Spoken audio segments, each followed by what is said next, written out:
um, né, seja sempre tratada como um fim, isso é, sujeito de direitos. Os direitos humanos nós os conhecemos hoje. Nossa última grande versão é essa de 1941, a Declaração Universal. Vai dar para todos os seres humanos a Declaração Universal dos Direitos Humanos. A Revolução Francesa pretendia abranger o povo francês. A independência americana, o povo que se libertava da metrópole. Era isso. Entretanto, depois da horrível guerra mundial que tivemos, eu sou do da guerra, então foi uma declaração sem distinção de povos, de raças, absolutamente nada, declaração universal dos direitos humanos. Essa é uma versão grandiosa. Então foi um campo de haja de tal modo que a humanidade, e a humanidade somos nós, seres humanos do mundo inteiro.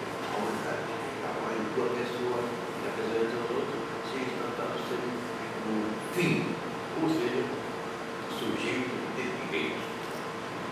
Todos nós somos sempre uma finalização. O direito é o respeito fundamental a cada um, ponto. É incondicional. E nunca como instrumento, ou seja, nós não podemos instrumentalizar ninguém, nunca, de nenhuma forma. A escravidão, por exemplo,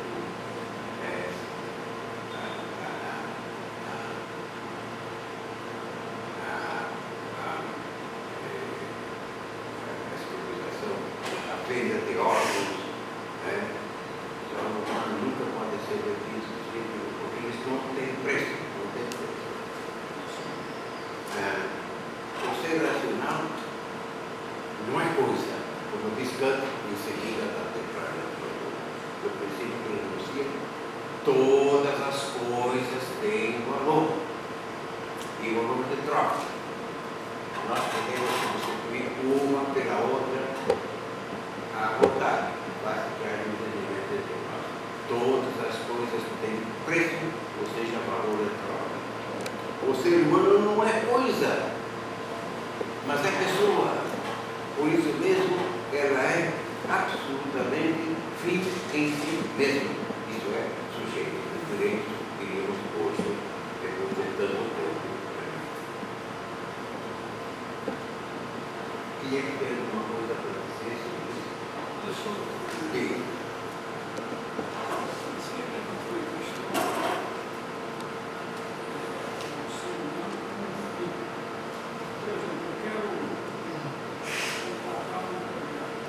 Contratar? Olha, mais alto. Sim. Contratar empregado. Eu vou usá-lo como instrumento. Posso ou não posso, segundo a lei? Sim, o senhor estará instrumentalizando se não o pagar na medida adequada e justa. Quando a instrumentalização é isso, verdadeira escravidão. Ou seja, Pagar dele. Esse salário do empregado. sim. Sempre empregado mesmo. Aí o contrato não posso. Estou usando essa pessoa como meio, um instrumento. Vai limpar a minha casa. Sim. E pago a ele o salário do empregado mesmo. Sim. Se isso está em desacordo com a lei cantina, ou não. Estou usando ele como instrumento. Sim. Ele está sendo usado para limpar a minha casa. Eu posso ou não posso? Estou sendo moral ou estou sendo immoral?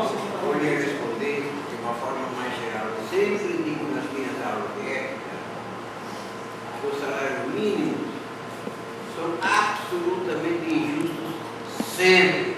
Olha lá, o salário do doméstico. Claro,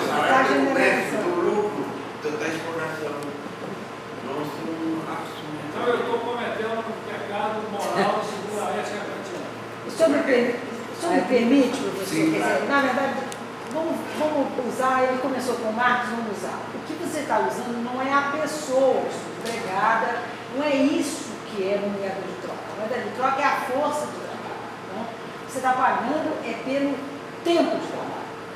O que Marx diz, que aí é o fenômeno da alienação, que é o que ele chamou a atenção, é que você paga sempre menos do que aquela força de trabalho por aquele tempo produz. Então, isso já é um outro fenômeno. O que o Kant está dizendo não é instrumento. O que ele está dizendo, só para terminar, ele está dizendo não é fazer uso de um serviço, não é isso. Não tá? Ele está dizendo apenas de considerar a natureza da pessoa como coisa. O que você está dizendo é que eu estou contratando um serviço que aquela pessoa... Eu não estou considerando aquela pessoa como coisa. Quando eu escravizo, que é o que o professor alertou, eu estou... Aquele é um bem de capital. Aliás, por isso que trataram tão bem dos escravos no Brasil, que eram caríssimos, traziam de lá e eles tinham que viver, porque era coisa. O trabalho, hoje, na sociedade capitalista, ele não é propriamente coisa, ele produz coisas, mas ele é uma força, é só força de trabalho. Então não tem relação. O que o professor falou mais é a questão da alienação. Eu acho que isso que é o que o Kant queria. Não só nós não somos coisa, como a nossa consciência do que somos não pode ser alienada. O que acontece é que na sociedade, aquele que vende a sua força de trabalho e que se coloca enquanto por uma paga, ele está alienando-se não só da sua consciência própria, da sua força pessoal, podia produzir para ele, produz para outrem, e produz por um preço. Isso é um fenômeno que chama de alienação, não tem a ver propriamente com o que o professor está falando, que é, porque ele está falando em abstrato. Quando ele diz humanidade, não é a humanidade da pessoa da sua empregada, é a humanidade da pessoa, de nós todos. É aquilo que nós, culturalmente, construímos como sendo naturalmente humano, naturalmente no sentido abstrato. É isso aí. E nesse sentido, não, e nesse sentido, mesmo pelo processo de alienação, né, que Marx identificou, ou por esse segundo princípio do Kant de não usar o ser humano como instrumento, o capitalismo é sempre moral, porque na medida que contrata alguém para uma força de trabalho visando lucro, isso já tem uma finalidade, já torna... Mas aí é uma outra consciência. Né? O que ele está dizendo é que existe...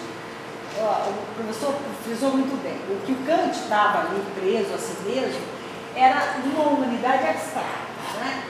Uma possibilidade de que eu não quero para mim, não quero para o outro. Aliás, essa coisa cristã é muito comum. Todo mundo, não. Se pegar o seu vizinho, ele vai falar isso. Ele é tão kantiano quanto Kant. Ele vai dizer, eu não quero para mim, eu não quero para o outro.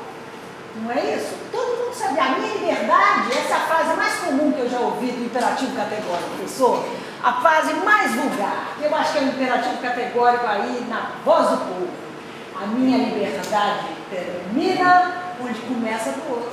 É outra leitura do imperativo categórico. Isso considera a humanidade como uma categoria geral, certo? E aí, há essa coisa que acho que foi o senhor que perguntou na fenomenologia de Hegel. Quando essa humanidade, esse Geist, esse espírito de humanidade, é visto na história, as coisas mudam de figura.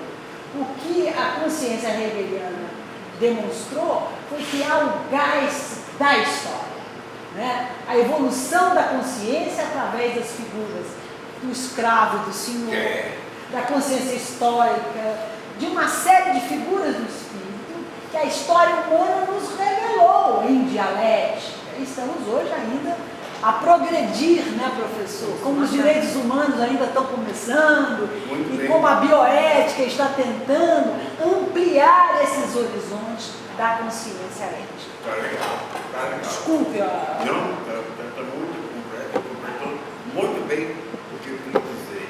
E lembrando Marx, então ele é o fundamento disso. O salário e o serviço. Isso funciona, isso é o capitalismo usa a todos nós, ainda que nós não tenhamos consciência clara disso. É inconsciente. Somos Isso aí todos moral. usados. Professor, existe um ditado que diz o seguinte: o capitalismo é a exploração do homem pelo homem. É. E tem o seguinte: o socialismo é o inverso. Isso é. Exatamente o inverso. É a exploração do homem pelo Estado. Pelo Está. Comunismo não tem Estado, não. quê? Comunismo não tem Estado. Socialismo. E o socialismo vai chegar ao comunismo. Socialismo tem Estado. O Estado é comunismo. Vai chegar ao O comunismo. capitalismo é a exploração do homem. Pelo lado. E o O socialismo? socialismo é a exploração do homem e do Estado. E o que é o Estado? É o conjunto de homens. Então a exploração do homem pelo homem. Mas não é que o socialismo desse caminho também eu curti hoje. O capitalismo é a exploração do homem pelo homem. Tranquilo. O socialismo é o inverso, é o contrário. Mas ele diz o contrário. O contrário que é a exploração do O homem homem pelo Estado, está dizendo Ah, pelo que. Estado. E ele está dizendo que o Estado. Aí É um conjunto de homens. Aí é que está. Aí, se o senhor me permite, só uma correção. O Estado não é um conjunto de homens, como a sociedade não é um conjunto de homens. O fato social não é a minha vontade consciente com a sua e formamos um consenso. O fato social é inconsciente. Eu estudo Ricoeur e a consciência como tarefa de Ricoeur, e ele usa o que ele chama de escola da suspeita, que é inaugurada. Os principais expoentes são Nietzsche, Marx e Freud. Eles, os filósofos da época de Ricoeur e até a época moderna de Kant, eles achavam que o fundamento das significações do saber e da verdade era a consciência. A consciência é a cidadela que nos permite tomar, por exemplo, conta do que ele está dizendo. O homem explora o outro, o Estado explora os homens.